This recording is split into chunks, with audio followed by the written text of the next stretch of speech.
Hello viewers, বর্তমানে একটা সমস্যার মধ্যে আছি। সমস্যাটা হলো হঠাৎ নিয়ম করে ফেলছে একটা আইডিতে 10টা সিম থাকবে। আমার আইডিতে তো আছে হলো 22-23টা সিম। তাহলে এখন আমি কোনটা বাঁচাবো, কোনটা মারবো, আমি তো কনফিউশনে চলে গেছি। কি করব বুঝতে পারতেছি না।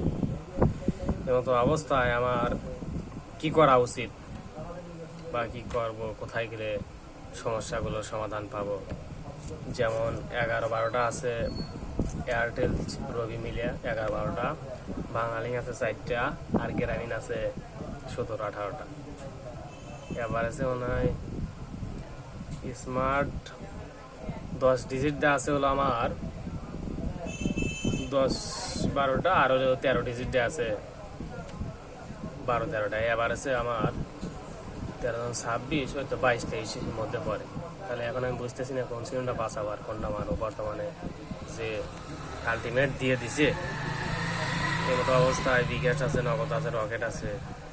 হঠাৎ যদি আমার রানিং একটা সিম বন্ধ করে দেয় তাহলে এত আমার লাইফটা বন্ধ হয়ে যাবে।